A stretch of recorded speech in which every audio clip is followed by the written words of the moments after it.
এই তুমি কি করো এখানে? আরে তোমার না কালকে আসার কথা? আমি যদি কালকে আসতাম তাহলে এই রূপ কি দেখতে পারতাম? বউ সাজছস কেন? তুমি আজকে কেন আসছো? আর আমি আজকে আসছি বলে তোর এই রূপ দেখতে পাচ্ছি। শোনো শোনো, আমি বলতেছি। আমি জিজ্ঞেস করছি তুই বউ সাজছস কেন? শোনো আমার কথা প্লিজ শোনো। শোনো, আমাকে মাফ করে দাও, আমাকে মাফ করে দাও, আমাকে মাফ করে দাও। বউ সাজছস কেন বল আগে।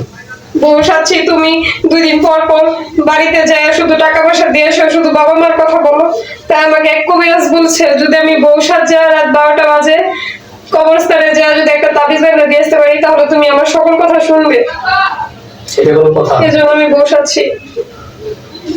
এই জন্য বউ সাজছস? হ্যাঁ হ্যাঁ। এটা বস বস করে বস। এই যে কবিরাজের কথায় এই রাত 12টা বাজে বউ সাজছে কবরস্থানে যাইতেছস তাবিজ কবজ করার জন্য আমারে?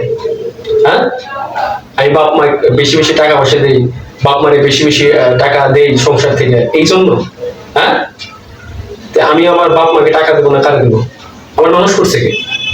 আমারে মানুষ করছে কে? আমার বাবা মা না? আমার জীবনের প্রথম কে? আমার বাবা মা না?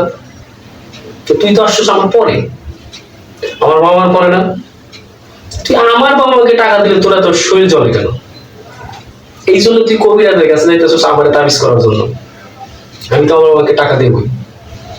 আর এরকম বুদ্ধিমত্তা নিয়ে কাজ করবো, এই কবিরাজ যদি রাত 12টা বাজে তোর ছবি টবি তুলা ব্লাড পেল করে কোনো অকারেন্স যদি করে, দায়ভার কে নিবে? কে দায়ভার নেবে এটা? ভাই কে দায়ভার নেবে এটা? আমি বুঝতে পারি না, আমার মাফ করে দেন। হ্যাঁ এই দেশে অসংখ্য অসংখ্য নারীরা এরকম প্রতারণার শিকার হতেছে। হ্যাঁ জামাইরে তাবিজ করার জন্য কবিরা দেখা যায়, স্টুপিড কোথাকার। আর এরকম ভুল হবে? হ্যাঁ এদেশের অসংখ্য নারীরা এরকম প্রতারণার শিকার হতেছে, আর এই হয়রানির শিকার হয় পরিবারের সকল সদস্য। আমি যেন এরকম না দেখি, ঠিক আছে? আমি কানে ধরছি, আমি এরকম ভুল আর করবো না। আপনারাও কি এরকম ভুল আর করবেন না। মনে থাকো জানো।